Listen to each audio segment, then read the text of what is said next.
Boa noite, bem-vindos ao programa As Regras dos Jogos. Connosco, para debater os temas desta noite, temos 4 convidados já habituais: João Clooney, João Diogo Manteigas, José Fanha Vieira e Fernando Vega Gomes. Muito obrigada pela vossa presença. Os nossos convidados são, como já sabem, todos advogados que dedicam a sua vida profissional à prática do direito do desporto. E por isso vamos começar o programa de hoje a falar num tema que foi muito polémico a semana passada e que está relacionado com a suspensão e relegação para a equipa B do jogador Jefferson do Sporting Clube de Portugal. José Fanha Vieira, se fosse advogado do Jefferson, o que é que lhe dizias? Quais são os direitos que ele tem? Boa noite. Bom, sem termos um conhecimento ainda detalhado, a notícia conforme foi colocada deixa-me a mim perplexo, porque das duas uma, ou é suspenso, ou então é despromovida a equipa B. Uma coisa não é compatível com a outra. Porquê? Porque a suspensão, conforme está prevista, é uma suspensão da respectiva atividade, não é da atividade em termos parciais. Portanto, não há aqui uma suspensão da atividade na equipa A por forma a permitir que essa atividade se desenvolva, por exemplo, na equipa B. Na realidade, aquilo que me parece, se há um processo disciplinar, se houve uma nota de culpa, essa nota de culpa não poderia ter concluído pura e simplesmente pela suspensão do praticante. A despromoção em si é que pode ser questionável. Se houvesse uma suspensão é normal no direito laboral comum, assim como também no direito esportivo, é uma das possibilidades. Na pendência do processo, poderá o trabalhador, neste caso o jogador de Jefferson, ser suspenso da sua atividade e depois existir uma conclusão. Agora, a despromoção para a equipa B é que suscita algumas questões. Aqui está em causa uma discussão, uma alegada discussão que Sim. o jogador teve com o presidente Bruno de Carvalho por causa de uma proposta que alegadamente não lhe tinha sido comunicada em momento financeiramente oportuno, vantajosa para os mais jogadores. vantajosa para ele. Sem irmos a essa questão, se existiu pelos vistos essa proposta, foi entendido pelo Sporting que ela não preenchia os requisitos necessários para ser admitida ou considerada como tal. Também não sabemos que requisitos são esses. Quer dizer, se há um formalismo que se saiba, esses formalismos não existem. Há uma proposta e, dentro da boa-fé, que deve presidir às relações, obviamente, que o praticante devia ter tido conhecimento dela, porque é do seu interesse. De qualquer forma, independentemente depois da discussão, é outra questão, e é essa que está na base do procedimento disciplinar, assim se depreende daquilo que foi noticiado. Se houvesse uma suspensão do praticante, não vejo qualquer problema em relação ao processo. Já quando o praticante é relegado para a equipa B, então não está suspenso da prática da atividade. E aí parece-me que, indubitavelmente, há uma espécie de sanção por antecipação e isso parece-me que é discriminatório e ilegal para o jogador. Fernando, concordas? Há aqui uma discriminação? Concordo. O que é que o jogador pode fazer? Não é propriamente discriminação. E é um bocadinho difícil. Sem os factos todos, nós não sabemos o que é que terá acontecido numa suposta conversa entre o presidente do Sporting e o jogador. O jogador pode ter faltado ao respeito, pode ter praticado algum ilícito disciplinar que deu-se lugar a um processo. Agora, despromoção à equipa B não é uma sanção disciplinar. Nem pode ser, nem está previsto na lei, nem é admissível sequer. E o próprio contrato coletivo de trabalho e a lei aplicável ao contrato de trabalho desportivo têm como uma das garantias principais do jogador, no fundo, a manutenção das suas condições de treino. Portanto, eles não podem, aliás, o artigo 14º diz que é proibido ao clube afetar as condições de prestação de trabalho do jogador, impedindo-o de prestar o normal, o seu trabalho junto com o grupo de trabalho. Portanto, colocá-lo a treinar noutras condições com outro grupo de trabalho, que é a equipa B, para todos os efeitos, não é admissível. Os jogadores do plantel principal podem jogar pela equipa B em determinadas condições e estão previstas vagas para eles nos jogos, mas eles treinam com a equipa principal. Não podem ser despromovidos porque se portaram mal, porque isso não é sanção disciplinar. E isto, eu não sei o que diria ao jogador, teria que avaliar o caso, mas isto é justa causa de rescisão. Isto é uma das garantias do... Portanto, aqueles exemplos que vimos no passado, não sei se lembram, os jogadores, por exemplo, que eram colocados a treinar à parte, a horas afastados que aconteciam há muitos anos. Normalmente os clubes usavam isso quando os jogadores não queriam renovar ou qualquer coisa do género. Isso hoje em dia é inadmissível e, portanto, aqui não tenho dúvida nenhuma que uma situação dessas é justa causa de rescisão. Portanto, o jogador, não estou a dizer que ele... Eu não conheço os fundamentos que estão aqui por trás. Pode haver outras coisas. E nós também não sabemos exatamente, diz que está na equipa B, diz que só joga pela equipa B, mas que treina com coisa. Portanto, não sabemos, há aqui muita coisa, não sei, mas despromoção, afastamento do grupo de trabalho e colocá-lo a jogar na equipa B, isso não pode ser feito. Isso não tenho dúvidas que é inadmissível. João, o que é que o jogador pode fazer? Não, eu queria começar Achas aqui... que é viável a rescisão por justa causa? Eu queria começar aqui pela última parte que o Fernando acabou de dizer. Eu não sei exatamente que sanção é que foi aplicada. O que nós sabemos é, por simplesmente, pela comunicação social, já ouvi, por um lado, que está a treinar sozinho, por outro lado, está a treinar na equipa B, não sei qual das duas. Corroboro integralmente do que foi aqui dito sobre a inexistência de uma sanção prevista de despromoção para a equipa B. Não sei sequer se o processo disciplinar já terminou numa nota de culpa, portanto, nem sei sequer se essa fase já chegou, se o jogador já teve tempo já lhe foi permitir apresentar a sua defesa. É verdade que ele pode estar suspenso preventivamente, como o contrato coletivo prevê no artigo 16, número 4. Agora, daquilo que nós sabemos, terá violado um dos deveres que o contrato coletivo também prevê, que é o respeito e tratar com urbanidade e lealdade a entidade patronal, os superiores hierárquicos, etc. Se de facto fosse verdade, que eu quero acreditar que não, porque, como já aqui já dizendo algumas vezes, nós conhecemos algumas das pessoas que trabalham no Departamento de Street Sporting, tenho algumas dúvidas que atropelassem assim a lei, tal como tudo vem previsto. Se de facto isso tivesse sucedido, o jogador tinha aqui alguma margem para fazer valer os seus direitos, eventualmente, em última análise, terminar o seu contrato com a sua causa. Agora, tenho a maior das dúvidas que isso de facto tenha acontecido. Admito que ele esteja suspenso, que lhe tenha sido permitido treinar-se para poder continuar a manter uma forma física, mas não quero acreditar que de facto tenha sido despromovido à equipa B. Mas se assim for, João, voltamos àquela velha questão de os jogadores ficam um bocadinho sem opção, não é? Porque ele pode rescindir, mas depois fica à espera da decisão, não é? Ele pode rescindir, aqui está tudo dependente sim, mas está tudo dependente do processo disciplinar. Exatamente. Não é? Quer dizer, não esquecendo a base da especulação, e até porque é altamente contraditório tudo aquilo que sai num jornal ou noutro, e esta questão que o João focou, para mim, é a mais interessante de todas, é saber até que ponto é que se ele está a treinar à parte ou não sabemos ainda. Porque há fontes de informação que dizem que ele está a treinar com a equipa B. Outra diz que ele está a treinar à parte, e, portanto, são coisas completamente distintas também, porque lá está, pegando aqui um bocadinho naquilo que todos disseram, o Fernando disse uma coisa também muito importante, que é que há jogadores de equipa A que podem jogar pela B, portanto, eles respeitem o regulamento das equipas B que está previsto no regulamento de competições. Claramente não é essa a questão que está aqui, e, portanto, depende tudo do processo disciplinar e também daquilo que aconteceu, efetivamente, porque o Sporting também pode ter aqui, em parte, razão no resultado daquilo que está na base disto.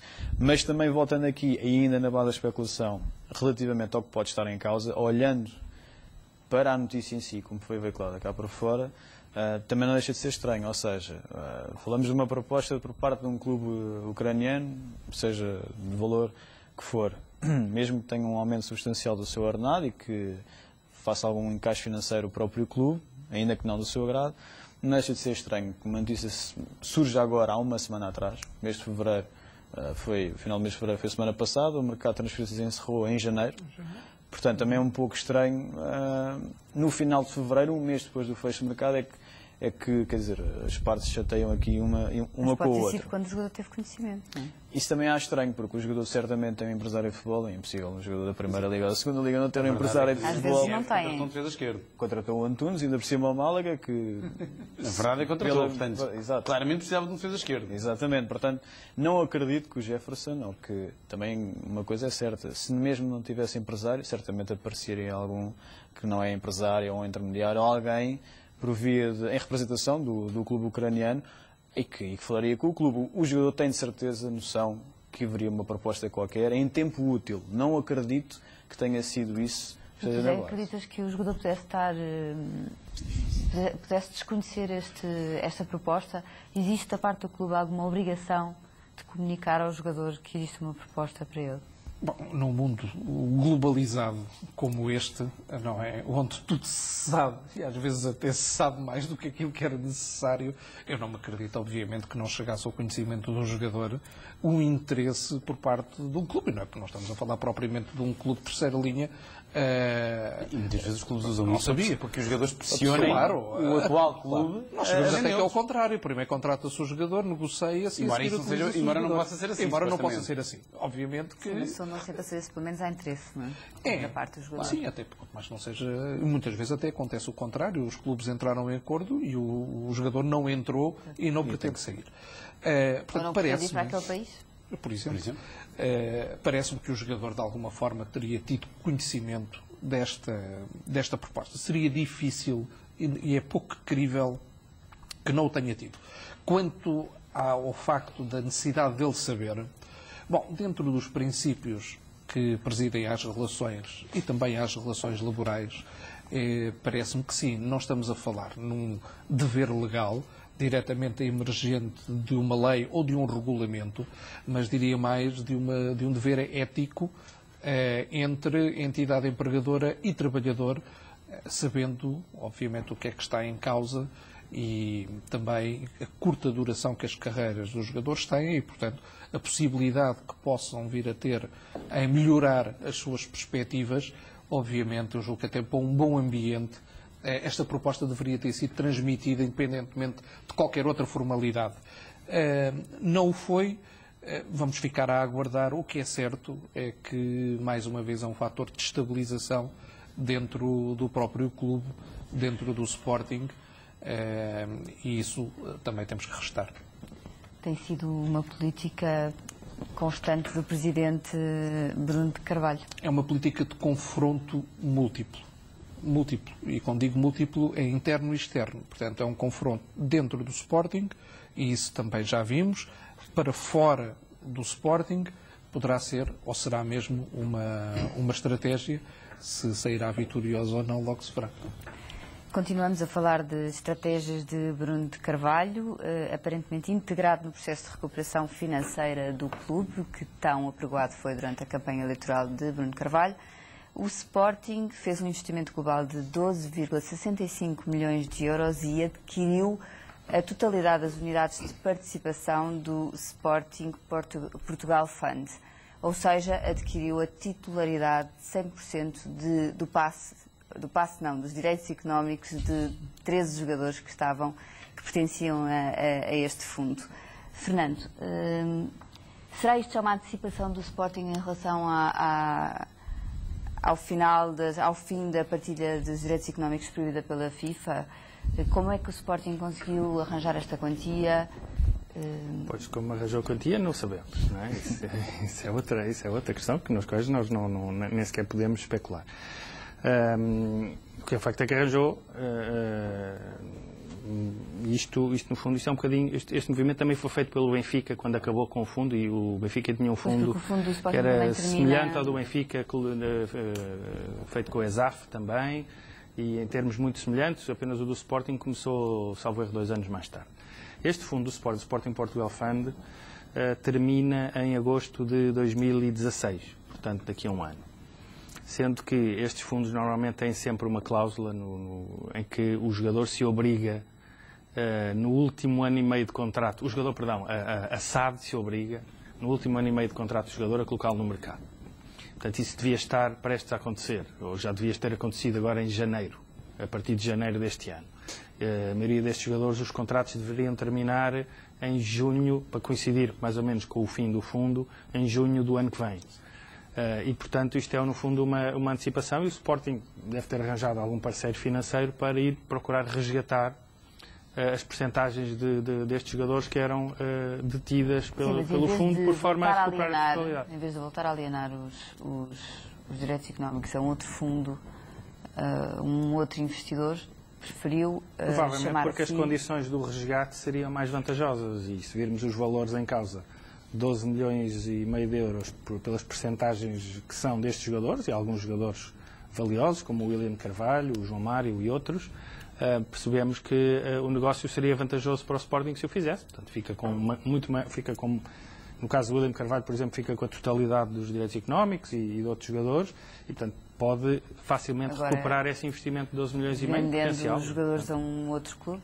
Sim, naturalmente. Mas não Isto não tem a ver, eu não acho que isto, desculpa João, eu não acho que isto seja uma coisa, nós sabemos as posições que o Sporting tem tido relativamente ao fim dos fundos, etc.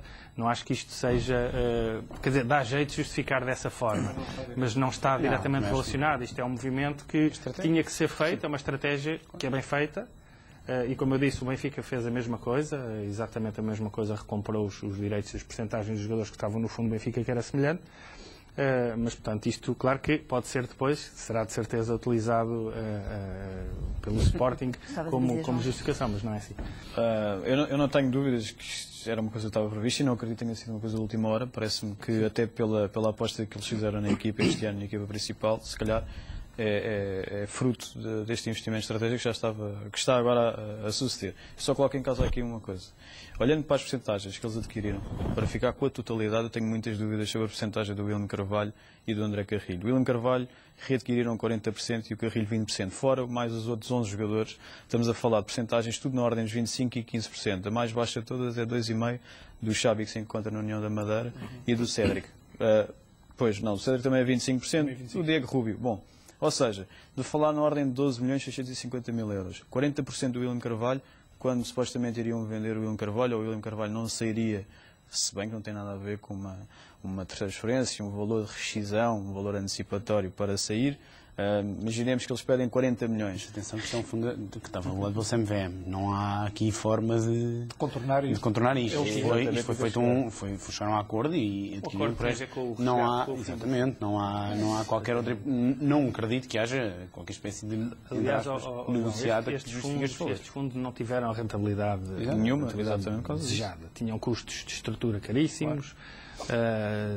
E, portanto, não geraram para aqueles que subscreveram aliás de participação, não geraram os rendimentos esperados e, portanto, isto também não é por acaso que eles vão chegar ao fim e não se pensa em renovar. Então, sobretudo o que está em causa nestes fundos, em primeira linha, foi a situação do próprio BES. Sim, também, claro. Nesse momento condenou os fundos a que está, porque o fundo do Benfica teve algum sucesso. Para não dizer que até teve para alguns investidores, em muitos dos casos, bastante sucesso, daí que tenha sido seguido. Agora eu percebo o que é que o João está a dizer em relação às percentagens que são aqui adquiridas face a um investimento provável, não é? E à rentabilidade que pode aí advir. Mas parece-me que isto, com a CMVM, teve uma operação completamente transparente, conforme tem que ser. Eu acho que mas tem a ver com o que o Fernando estava a dizer. No último ano e meio teriam que colocar os jogadores no mercado. Note que esta aquisição já vinha noticiada de novembro, antes sequer do mercado abrir. A aquisição por parte de um terceiro de 30% Certo, mas foi ainda antes da comparação. Foi antes isto foi fechado antes do final do ano. Mercado abrir. Justamente. Exatamente. Para evitar ter a obrigação de colocar os jogadores. É essencialmente por isto que o Sporting faz esta operação, que é para continuar a ser o clube a decidir quando é que vende os jogadores ou não. E não, na tua opinião, também não tem nada a ver com a questão do fim de... Não, neste caso, estou absolutamente convencido que não. Acho que é uma questão estratégica.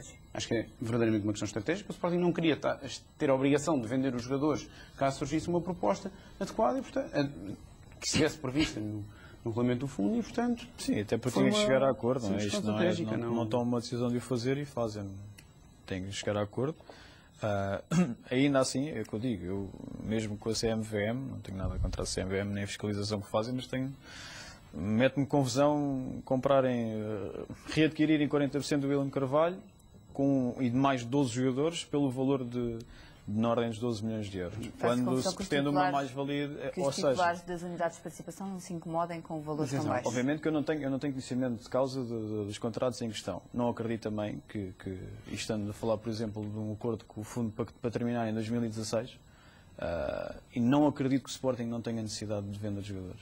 Isso é outra coisa também que é necessário ter em conta nesta situação, até porque, de facto, atendendo à ausência vamos lá ver também, quer dizer, as receitas que um clube pode ter não são assim tantas, não é? Tirando, obviamente, depois os títulos que permitirão ir às UEFAs e companhia, não me parece que vamos estar a buscar muito através da bilhética e dos patrocínios, e entre outras receitas. Portanto, de facto, um clube como o Sporting tem que sobreviver ou viver à custa das transferências. E o maior ativo que tem, neste preciso momento, tirando o William Carvalho e o Rui Patrício, um ponto ou outro ali, um outro jogador, acho que é um movimento financeiro muito baixo para o jogador em causa. Sobretudo para o jogador em causa. E, portanto, faz-me alguma confusão este valor sem querer colocar em causa a transparência do negócio. Não sei exatamente os pormenores, mas eu lembro na altura, quando o Sporting fez este fundo, terá recebido cerca de 15 milhões de euros para os jogadores todos que colocou. Então já vendeu 4 ou 5 das principais transferências e ainda pagou agora 12 milhões e tal. Portanto, no fundo, quem de facto subscreveu o fundo poderá não ter tido a rentabilidade que eventualmente imaginou que poderia vir a ter, mas terá a ganhar alguma coisa. E isto, como temos vindo a dizer, isto é regulado, ou seja, não é... Sim, mas é como disse o João, não é? Como é que os titulares das unidades de participação têm uma expectativa de rendimento, tudo bem que possam já ter ganho algum dinheiro, mas é com outros jogadores, e depois não se importam que os jogadores sejam vendidos por estes valores. Contratualmente o clube pode resgatá-lo, está contratualmente está previsto. Quer dizer, eu posso lá ir.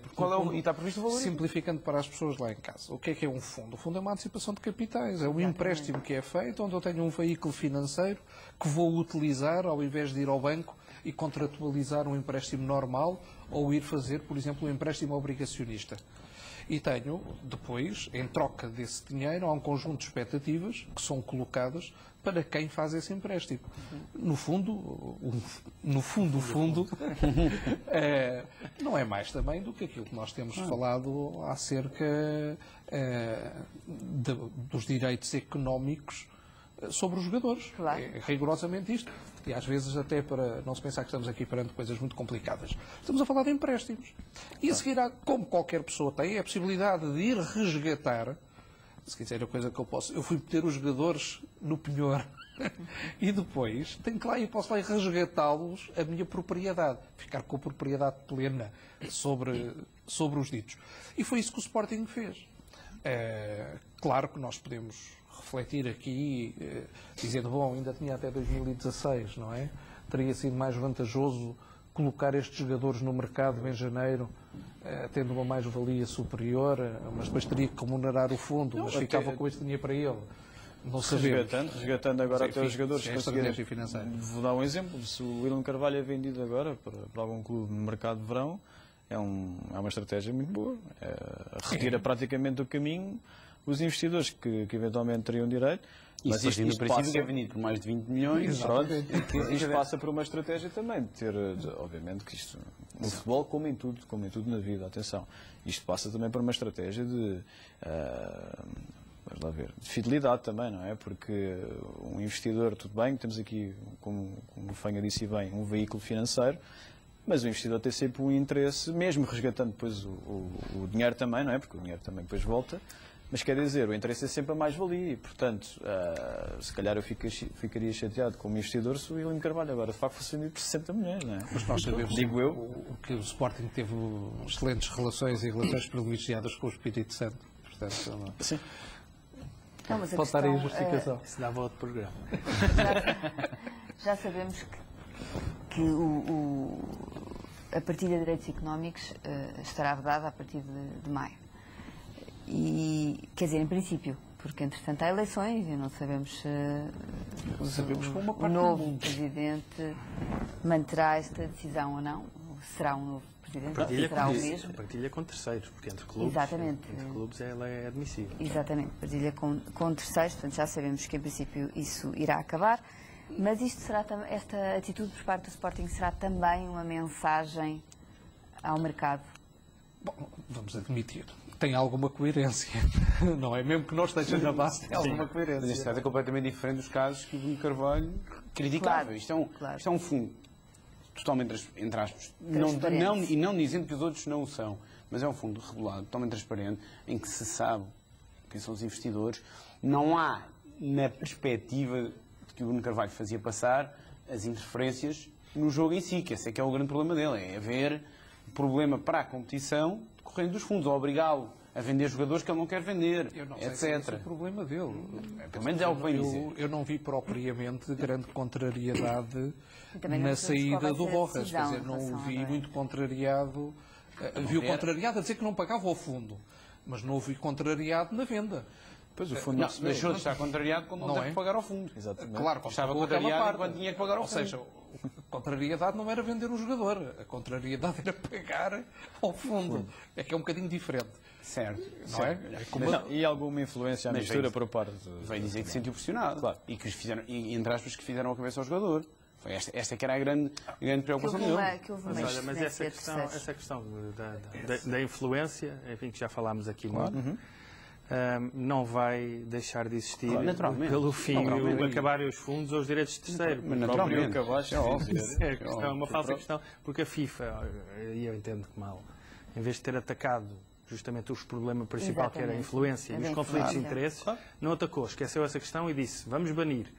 Só que a questão da influência e dos conflitos de interesse continuar agora a surgir. vai continuar a existir, mas ao nível dos clubes e de donos de clubes que vão ser empresas que nós não vamos saber quem Naturalmente, são, não. etc, etc. Vai dar no mesmo. Vai dar a dizer que duvido que na União Europeia Sim, isso eu acho que a que proibição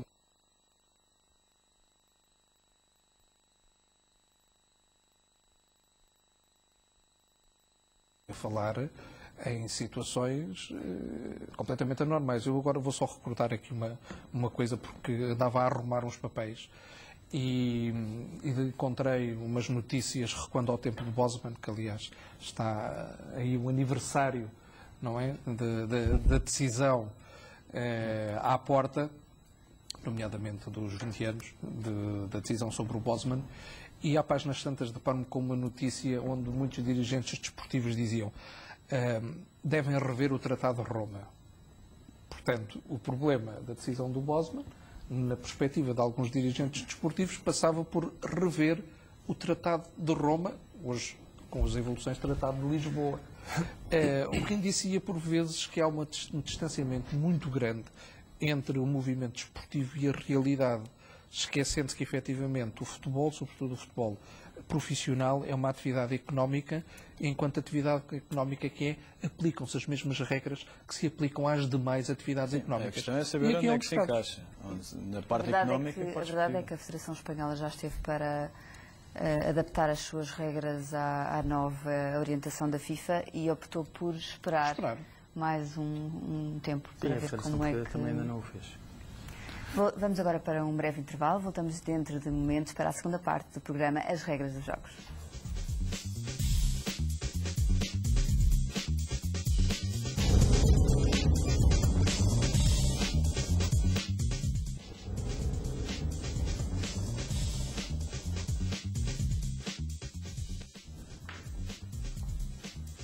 Boa noite, bem-vindos à segunda parte do programa As Regras dos Jogos. Connosco, para debater os temas desta noite, temos 4 convidados já habituais: João Diogo Manteigas, João Cluny, José Fanha Vieira e Fernando Veiga Gomes.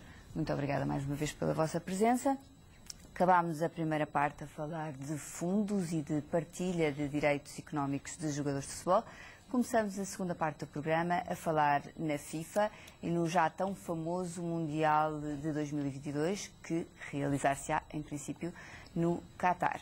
De acordo com uma reunião tida na semana passada em Doha, tudo indica que este Mundial vai mesmo ser o primeiro a realizar-se no inverno, ou seja, em novembro ou dezembro. João Diogo, a FIFA pode alterar assim as regras, pode alterar assim as datas, prejudicando os clubes? A FIFA Portanto, aparentemente pode fazer o que quiser. interrompendo as épocas. É a associação privada que mais pode fazer aquilo que quer. É monopolista, nunca não tem problema. Aquilo é uma coisa incrível. E não é só no futebol, aparentemente, é em patrocínios, é em tudo. Não, a questão aqui essencial, neste preciso momento, a resposta obviamente que é negativa. Claro que não, a FIFA não o pode fazer assim. E também não convém que o fizesse, porque senão havia um boicote total a um Mundial deste género. Isso não é que os clubes não podem boicotar. Sim, há aqui Jogadores, uma situação que enfim, eu acho que estão aqui a tratar disto com alguma passividade, porque Parece que o Mundial de 2022 é assim tão distante, não é assim tão distante para uma organização deste género. E depois também há aqui outra questão muito importante, que ainda ninguém chegou a acordo sobre nada. Há aqui uma pressão constante por parte da Associação Europeia de Clubes. Os clubes, obviamente, que são, e as federações, neste caso, também deveriam ser, mas compreendo que não sejam tanto como os clubes. Os clubes, de facto, têm que alterar por completo o calendário daquele ano. Sim. Em termos de competições, sobretudo o europeu. E veem os jogadores, a meio de uma época, ir realizar uma pré-época para realizar uma outra competição. Mas a questão tem a ver exatamente com isso que estás a dizer. É de que forma, quer dizer, vamos lá ver, eles não se sentam à mesa para tentar chegar a uma data.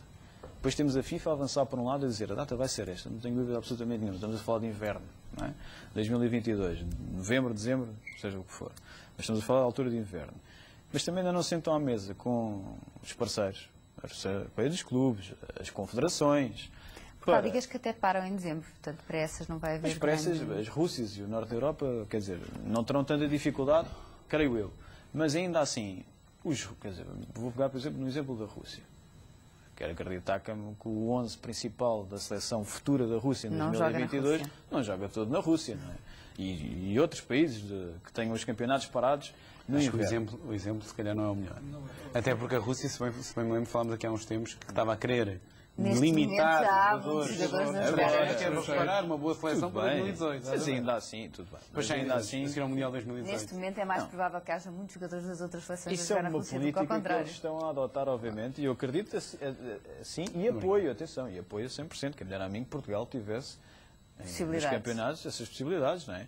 Isso significa que a nossa Liga estaria no topo, de certeza, pelo menos a nível europeu. O problema aqui é que me parece é que também, vamos lá ver, eu compreendo a força que a Associação Europeia dos Clubes está a fazer agora ao querer ser compensada caso isso vá para a frente. Ou seja, eles entendem e defendem também a sua dama, não é? Defendem os clubes, quer dizer, nós, para os clubes poderem ceder, têm que ser devidamente compensados, não é só a nível de lesões físicas, etc., que possa...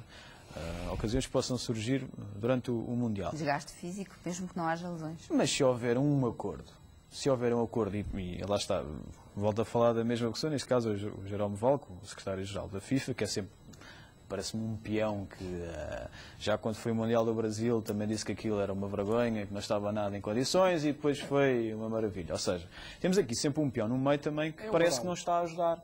Antigamente havia o Arauto. Exato. Ele é o Arauto. Parece-me que ele também aqui não está a ajudar nesta posição de força que mantém do lado da FIFA. O problema é que também não se ouve mais ninguém da parte da FIFA, verdade seja dita. Temos agora candidatos à presidência da FIFA que têm encostado um bocadinho parte desta situação do Mundial. O Figo já veio dizer que concorda com o Mundial no inverno. Porque a verdade é que, segundo o que dizem, as condições... Se for no verão, ia dizer que não há outra hipótese. Ou no Qatar. Sim, as condições A noção de inverno aqui é climatéricas são insuportáveis para os jogadores nessa altura. Não, mas é assim, os estádios são todos refrigerados. Completamente. A questão não é os jogadores. jogadores. Depois chegam cá fora. A questão são os adeptos e as deslocações em massa de pessoas, não são os jogadores. Mas os jogadores não estão o tempo todo no estádio. Têm que treinar. Mas podem treinar dentro de outros sítios. Depois chegam cá fora e dissolvem. A única coisa que me faz... A parte cá de fora, o convívio. Estamos a falar... A única coisa que não parece que não faz muito sentido é, por exemplo, a CAN disputa-se em janeiro e início de fevereiro. Os clubes cedem os jogadores. Mas já estão preparados para isso. E são menos jogadores. Agora, atenção. São campeonatos um bocadinho diferentes. E são menos jogadores, não é? Há muitos jogadores já na Europa. É a mesma coisa que nós íamos dizer. E já estão preparados, mas daqui até 2022 não se preparam para o Mundial. Mas, Osvaldo, isto é a mesma coisa que dizer que o campeonato da Europa passaria a ser disputado, se nós quisermos fazer, estamos a puxar o cano, que é uma competição regional, que o campeonato da Europa passava a ser disputado em dezembro. Em dezembro e em janeiro. Bom, e todos nós... Mas não é passava, é um caso excepcional. Nós passaríamos, olharíamos e dizíamos, isso não faz sentido nenhum, como é óbvio. Eu acho que há aqui questões muito mais problemáticas e muito problemáticas em relação a isto. Desde logo, em novembro ou em dezembro, que eu saiba, o caderno de encargos para o qual houve um concurso aberto e todos os candidatos apresentaram, não foram para estes meses. Não foram para estes meses. A ideia é que a final seja no dia 23 de dezembro. Dezembro, exatamente. Ok. A última ideia é... dia 25 de dezembro. Tem que acabar a 18.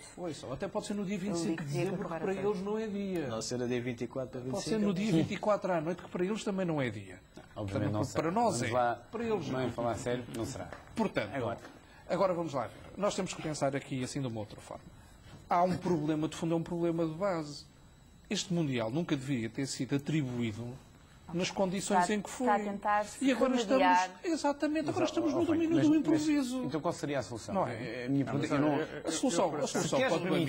se um país destes, se queres permitir que um país destes tenha um Mundial e não podendo ser no verão. Então, logo no início, as regras têm que Isso é outra estar questão. no jogo. Vamos admitir. Mas Mas já se anda a falar disto há muito tempo. Mas Não vamos é por ser o admitir. Qatar. Mas vamos Os admitir que as jogadores coisas chegam que eram bem feitas. completamente desgastados a julho e não realizam mundiais Ouçam, com a qualidade João, que sob o ponto de vista realizariam desportivo, se fosse nós podemos disputada dizer noutra que altura. vamos preparar tudo. Sob o ponto de vista desportivo, nós estamos, em termos de Europa, Em termos de Europa. Pois, está bem, mas há um mas já- campeonato do mundo que possa ser feito sem se pensar em primeiro lugar na Europa. Mas eu só gostava é que as pessoas não se esquecessem que Não é uma perspectiva eurocentrista. noutros campeonatos interrompem para fazer o campeonato do mundo no verão, quando o campeonato é disputado no verão, normalmente. São raros os campeonatos que, São muito aliás, menos. os principais, mesmo os sul-americanos, não são São muito interrompidos. menos. Mas são, Porque estão a decorrer os estaduais. Nem sequer está a certo, decorrer a competição nacional. Mas há. Eu acho que nós São aqui a questão é que são muito menos e são ligas muito menos E na Europa, poderosas. a Europa não pode interromper durante um mês e meio ou 2 meses. Não é um mês e meio, é a preparação. Daqui até lá? Não, é a Porque a questão é preparação. essa, o Mundial acaba a 23 ou a 18, como eu li. E depois os jogadores vão de férias, começam a trabalhar a Os jogadores 19. continuam a jogar. Continua normalmente. Deixa-me só dar aqui a minha opinião. Olha, eu, por acaso, acho que até pode ser uma experiência interessante. E acho que até pode marcar uma viragem naquilo que seja a data dos futuros campeonatos do mundo, porque eu acho péssimo que seja no fim da temporada. Os melhores jogadores têm 70 ou mais jogos em cima das pernas. Mas é péssimo disputaram- para as seleções. É péssimo para o espetáculo. Mas Para o espetáculo, para o do produto de Mundial. futebol do Mas para o Mundial. espetáculo das ligas, não Mas é. o Mundial de Futebol é a maior competição e, portanto, Mas eu as acho que ligas as outras realizam-se todos os anos, não é? Só de 4 em isso é 4. verdade, mas os jogadores também vendem os jogadores a seguir aos mundiais e, portanto, se o Mundial Mas vendem na acabar. mesma. Eu Se sei, tivesse corrido bem a eu sei liga. que vende. Se calhar em Eu sei janeiro é que logo. vende, mas Janeiro- vamos ver uma coisa. Vamos ver uma coisa. O tempo de preparação das seleções será muito menor porque os jogadores estão todos em forma. E, portanto, Será? Não, será muito menor. é menor, Mas provavelmente. alguém vai será alterar menor. o calendário Sim, de preparação sim. das seleções, é que Menor. essa parte ainda não Pronto. foi dita. Está bem, isso é outra questão. Não mas vão um se- mês antes para conviverem, Não, mas se se calhar 15 E habituarem, para se adequar, para Exato. preparar. 15 dias. para aprenderem a jogar uns com os outros, porque vêm Se calhar todos de 15 dias equipas chegam porque os jogadores diferentes. estão em muito melhor forma. E, se calhar, quer dizer, nesse ano, a competição, em vez de terminar em maio, vai terminar em junho, um mês depois. As competições normais, as competições nacionais, as competições Claro. Liga dos E Campeões, depois? etc. E a outra a seguir começa quando? Começa na data normal, como é E normal. os jogadores não têm férias. Esses jogadores têm menos férias, como acontece com todos Mas os é que se os jogadores jogadores que têm. tiverem menos férias, no ano Não seguinte podem. não começam a jogar como deviam. jogadores não Mas podem quando tem o Mundial no verão também tem menos férias. Não Não é é o porque Mundial. os jogadores gostam de Mundial férias. não. é Mas o Mundial porque tem os férias. jogadores Portanto, têm uma vamos chegar no preparação caso Os jogadores física. que vão ao Mundial começam sempre a temporada mais tarde porque... E mesmo assim são sempre menos férias. O direito Sempre não acontecer. menos. Não começam um mês e meio Exatamente. depois. Não é um mês e meio, mas tem Não, uma parte de férias. Mas têm sempre menos férias, mas têm algumas, não é? Entre a preparação para o Mundial e o Mundial, no mínimo, um mês e 3 semanas. E os jogadores que vão ao Mundial não vêm um mês e 3 semanas depois dos Não, outros. nem quer estar de ser, mas tem o seu Não tempo tem de menos férias férias, mas tem também. menos. Sim, mas há equipes Mas que isso começam a também trabalhar antes de acabar o Mundial. Isto é uma coisa boa para os adeptos. É que, verdade. a Mas eu Liga, acho a que Liga vai vai fazer acabar engraçado. mais tarde. A Liga, por exemplo, a Liga Portuguesa, acaba mais tarde, já não acaba em maio. Vai acabar Se os em imigrantes junho. vão aplicar Vamos no acabar. João, deixa-me E ali dizer-te uma coisa. o hiato João, entre o final tu da querias Liga ter e a tido, próxima João, edição da Liga é mais deixa-me pequena, dizer-te então o o seguinte, adepto tu querias fica... ter tido no Mundial o Ronaldo de dezembro de 2013 ou o Ronaldo de julho de 2014? Se eu fosse adepta do Real Madrid e tivesse investido 90 milhões no Cristiano Ronaldo, eu queria que ele estivesse em forma para jogar na Liga Espanhola. Exatamente. Sim, É mas que a questão aqui não é a nível de seleções, é a Sei nível que de eles querem ser clubes. O compensados. Real Madrid já Claro. vendeu camisolas mais suficientes para pagar os 90 Se milhões fosse várias do vezes. momento, Portanto, se não calhar tem- queria o Cristiano Ronaldo na Deixa-me grande só dizer uma forma. coisa que eu acho que É que nós não podemos analisar isto na nossa perspectiva de seleção. Não, A eu análise que tem há que ser tempo feita na nossa suficiente para se perspectiva, prepararem. se quisermos, de clube.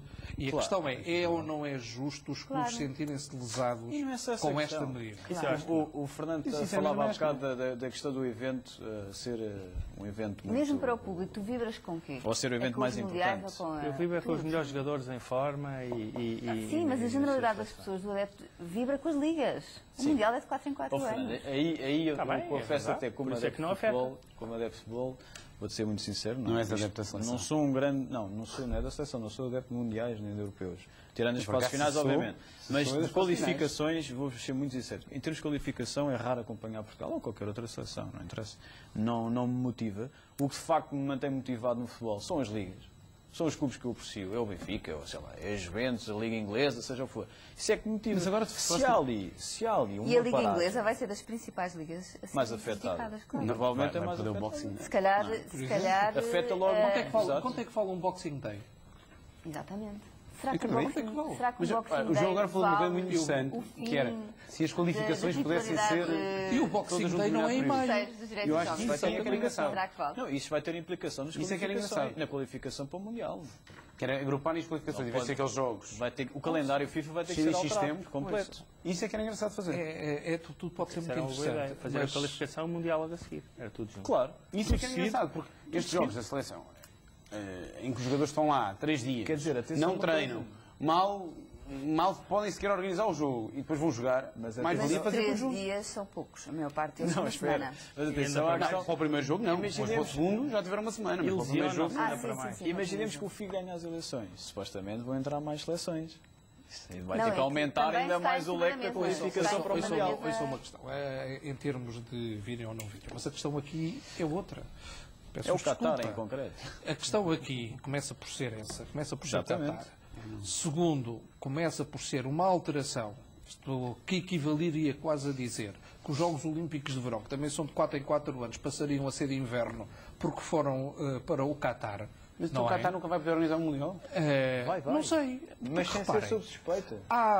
João, não é só isso. A única- para Ninguém mim, está a não é dizer o que está aqui E a atenção, dizer. não quer saber, obviamente não estou a posição, falar da parte mas, de como é que conseguiu ou deixou de conseguir. A Admitindo posição que está aqui dos clubes A não questão é é que que eles agora é não impossível podem. voltar atrás O que os com- clubes estão a com a dizer é, posição. com esta posição nós vamos sofrer prejuízos objetivos em nome do negócio para a FIFA. Isto é em nome do negócio para a FIFA. E então nós queremos ser ressarcidos pelos prejuízos que vamos ter.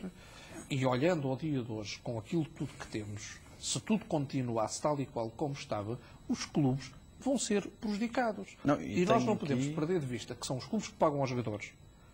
São eles que são as entidades empregadoras.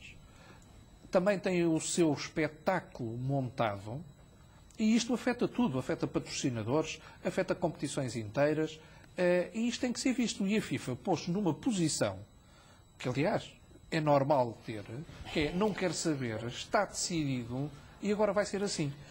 E atenção à A minha repartição esperança é que o financeira. bom senso vá E prevalecer. já anunciaram que Atenção, também, vai criar outra solução. também não estão a contar reembolsar ou compensar de alguma forma os clubes financeiramente. Mas eu acho Nada. que isso o normal é a FIFA depois resolver Sim, isto aliás, de maneira é o que mais se diz. simples, que é atribuindo uma parte mais significativa dos direitos de transmissão televisiva às federações nacionais Claro, faz todo o assunto. e o Mundial, de certeza que Mas faz aí nada. posso dizer as declarações do Geral de Volta. Não são as federações. Eu sei, São mas os clubes. Tá bem, Mas mas é que as os federações clubes depois... receberam as cerca de 60 federações milhões de receberam. dólares Não, mas não há- no último Mundial. Eu tenho muitas dúvidas sobre essa repartição financeira depois das federações para os clubes. Não há, aliás, nem pode. Não, mas os clubes Aí- receberam, pela utilização dos seus jogadores, cerca de 70 milhões de dólares no Mundial de Sim, sim, 2014.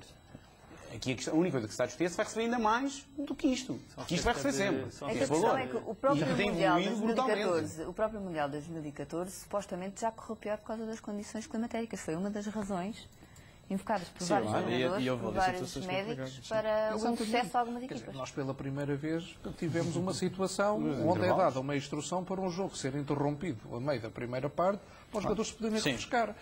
Mas continuo a dizer, sob o ponto de vista jurídico, isso no sob o México. ponto de vista jurídico, Já tinha? objetivamente No isto é México uma já O alteração México ainda tinha o problema da altitude. No México havia jogos ao meio-dia, com a altura também. em altura, ao Que era um meio-dia. problema. Com churrasco. Sob o ponto de vista jurídico, esta posição da FIFA não me parece completamente suportável.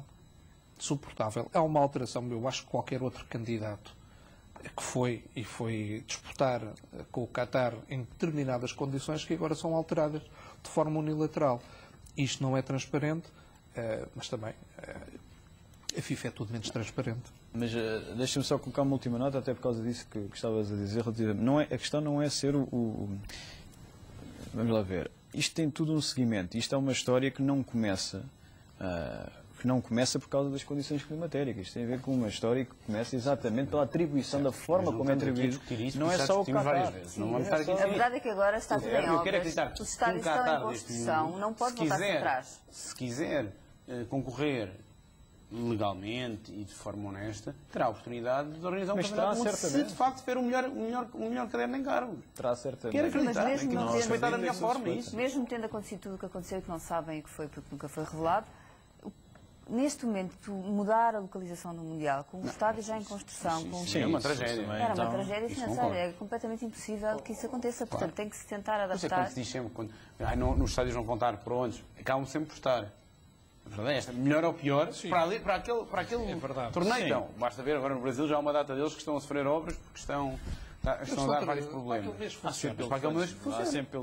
juridicamente, então, temos que passar a admitir que a FIFA tem que deixar de balizar, balizar à altura dos seus campeonatos do mundo. E tem que dizer que venha cá você e diga qual é que é a altura. Eu com isso concordo totalmente. E isso é um critério de avaliação. Isso aí concordo totalmente. Ou seja, quando as pessoas concorreram com determinadas regras e foram alteradas depois. Isso tudo bem, isso aí estou de acordo. Mas não terá a ver com os clubes. Ou seja, tem a ver com os clubes a seguir. Não tem a ver no momento que estamos a referir. Que é, os concorrentes, se calhar, teriam direito de impugnar a decisão tal como ela foi tomada agora. Isso aí... Estás a dar alguma ideia? Não, nesta altura espero que não, porque, como dizes, com o estádio já a serem feitos, só quero que corra bem. Atualmente, tenho a ideia que o que os clubes recebem são cerca de 2.000 euros por dia por atleta. Mais ou menos coisa. Anda à volta disso. E, portanto, isto tudo é negociável. A questão é exatamente essa. E a FIFA tem mais que margem... Têm todos o mesmo preço. Está bem, claro que sim. Isso é outra... Há uns que vão ficar a ganhar, uns que vão ficar a perder. Exatamente. Faz parte da lógica do mercado. Queria falar ainda hoje, neste programa, de um tema que esteve em discussão na semana passada. João Diogo, visto o teu nome envolvido a semana passada numa polémica, por causa de uma questão que já falámos aqui no programa, das irregularidades nos vistos dos jogadores que vêm para Portugal jogar, nomeadamente, mas não só da África, e que depois foram apanhados, entre aspas, numa vistoria do CEF. Queres explicar o que é que se passou, porque é que foste envolvido neste assunto? Bom, o que eu posso dizer sucintamente, até porque o resto violaria e quebraria o sigilo profissional, coisa que obviamente jamais farei. Deduzo que o meu nome tenha sido colocado em causa porque trabalho muito com a África e, portanto, tenho essa sorte, mas que aparentemente saiu agora aqui um bocado o tiro pela culatra. Não sei as razões, ainda estou hoje para saber, e para além de tentar, de estar à espera de uma resposta relativamente ao porquê do meu nome ter sido envolvido, o que eu vos posso dizer é que eu fiz parte e ainda faço parte... Queres explicar um bocadinho o que é que aconteceu? Não, é muito simples, de alguma forma ligaram-me à falsificação de documentos e para a vinda de jogadores de uma parte da África, em concreto da Guiné-Bissau, para Portugal, que é uma coisa que eu, para além de ter que desmentir, e já o desmenti na minha oportunidade, tive de direito de resposta, é uma coisa que nem sequer me passa pela cabeça, muito menos então tendo a profissão que eu tenho. Portanto, não entendo... Estarias a pôr em causa muito mais do que... Não, isto é muito simples. A situação... Estavas a pôr em causa a tua profissão mesmo. Sim, e não é só isso. Por uma questão que... Vamos lá ver. Supostamente, o que sai na entrevista do Cátia Balé, que é a pessoa aqui em concreto que nos estamos a referir, que é empresário de futebol. Aliás, uma coisa engraçada que ele diz é que concorda comigo perfeitamente relativamente aos empresários na Guiné-Bissau. Isto ali para matar, obviamente, a concorrência. A questão aqui é que ele, de alguma forma, faz a ligação entre a minha pessoa e anónimos na Guiné-Bissau, coisa que eu também não percebo como, e, portanto, acusa-me de falsificar documentos, etc., para virem para Portugal, que é uma coisa não faz, para mim tudo não faz sentido absolutamente nenhum. Segundo, nunca trabalhei com direitos de formação na minha vida, que é uma coisa que, bom, não é propriamente para me gabar, mas nesta situação tenho efetivamente que me gabar, porque nunca... O que é bom sinal, aliás, o que é ótimo sinal. Terceiro, tenho ideia, como trabalho muito com a África, que nem sequer têm dinheiro para pagar custas e taxas num processo FIFA de atribuição de direitos de formação, o que eu tenho também muitas dúvidas. Agora, obviamente que fico transtornado e fiquei estupefacto com as declarações de uma pessoa que eu nem sequer conheço. Isso também para mim é pedra-toque de todo este processo. Eu nunca estive com ele presencialmente, nunca ouvi na minha vida, tirando naquela reportagem e eventuais imagens que passem na televisão sobre a pessoa dele. E depois outra, e só para terminar, outra questão que não me chateou, mas me causou algum regozijo, é o facto de ele dizer que eu tenho inveja da vida dele, quando ele na própria entrevista acaba por dizer que já trouxe milhares de jogadores para Portugal e que teve sucesso em 2. Isso é a mesma coisa que num plano de comparação com a minha pessoa, eu ter 1000 e tal processos num tribunal e só ganhei 2. Portanto, há ali qualquer coisa também que está errado relativamente a isso. Volto a dizer, eu não tenho grande opinião sobre isso. Em tempo terei um prazo para além do direito de resposta. Já pensaste como vais reagir? Sim, obviamente que sim. Já pensei como vou reagir. Espero ainda assim uma retratação da parte dele, porque acho muito grave aquilo que ele disse. Eu tive, obviamente, a oportunidade para o dizer no direito de resposta, que saiu no mesmo jornal no dia seguinte. Espero uma retratação para breve, porque mesmo com ou sem retratação não interessa, é uma questão também de imagem, embora eu não tenha um papel principal no futebol, nem o quero ter perante os meus clientes e perante a minha obrigatoriedade de advogado e da minha vida, para além de representar uma classe que tem um acrescido, uma dívida para com a sociedade bastante elevada e que nós como advogados representamos também aqui de alguma forma um elevado dever social. Não me cabe na cabeça como é que é possível, de forma leviana, alguém fazer isto. Mas percebo agora, é curioso, colocado nesta posição, percebo agora determinadas considerações por parte de pessoas que estão na mesma, ou que passaram o mesmo que eu passo. Portanto, o que me cabe a mim dizer, até para terminar o assunto, é que terei o meu tempo de agir. Tenho um prazo que está a correr neste momento, com mais alguma capacidade, mas que se trata de um processo muito, muito simples. A única coisa que eu espero é que alguma hombridade nesta situação de uma pessoa que eu nunca vi venha retratar-se publicamente de uma posição que me colocou, que eu muito sinceramente não desejo absolutamente a ninguém. Pegando aqui na exposição do João, já falámos aqui uma vez sobre esta questão dos vistos. Mantém-se, isto é recorrente, é realmente preocupar a quantidade de estrangeiros, nomeadamente africanos, que vêm para Portugal sem condições, sem visto, iludidos por promessas? É verdade que continua a ser um problema, não só em Portugal, como noutros países, até diria noutros países, um problema muito mais preocupante. Por mais que se tente regular a questão dos jogadores menores e... A regulação existe, nem sempre é fácil fazê-la cumprir. E eu vi que nesta entrevista o Sr. Cátio Baldé, além das questões em relação ao João Diogo Manteigas, também deixou severas críticas ao Presidente do Sindicato dos Jogadores pela posição que assumiu em relação a este tema. E isso, quanto a mim, sob o ponto de vista jurídico, marca, em função de declarações de uns e de outros, marca claramente uma fronteira entre quem está de um lado, que é o lado da lei, e quem está do outro lado, que é o lado triste também no desporto. O CEF veio dar, no fundo, com a intervenção que fez, veio dar corpo a uma realidade que existe, continua a existir e, não obstante todo o combate que é feito, persiste em continuar, que é como quem diz. Há um aproveitamento daquilo que é lícito, porque todos os jovens têm o direito de sonhar, sobretudo muitos destes que vivem em condições altamente desfavoráveis, que têm grandes ídolos e acham que podem também alcançar esse patamar. Nós sabemos que há uma percentagem ínfima deles que pode alcançar um pouco de sucesso. E talvez um ou dois, entre muitos milhares, terá o sucesso que todos queriam. E é tendo por base esses sonhos que há o aproveitamento. E as condições em que são inseridos, seja em Portugal, seja, por exemplo, em casos absolutamente dramáticos na Bélgica, que levaram a uma intervenção profunda, inclusive por parte do próprio governo e com as denúncias que foram feitas até por parte do Conselho da Europa, mas voltando aqui assim a Portugal, existem esses esquemas, eles estão a ser identificados. O CEF está a acompanhar e já lhe permitiu saber Como é que é feita esta passagem? Voluntária ou involuntariamente aparecem muitos nomes depois no processo, mas também não se poderá adiantar muito em relação a isso. Eu tinha aqui mas isto é um problema. Desculpa, só para, sem te querer interromper, teve uma reportagem do Expresso no fim de semana e tínhamos 104 clubes investigados, 508 jogadores identificados, dos quais 203 eram ilegais. Isto são números assustadores. E só na Zona Centro. Sim, só na Zona Centro. Estima-se que são cerca de 1.500. Exatamente. Cerca de 1.500 futebolistas. Com 7 séries no Campeonato Nacional de Sénior, é fazer as coisas. A estimativa que eles fizeram era de 1.500. Deixa-me só dizer-te uma coisa. É que isto é uma coisa que eu não consigo compreender.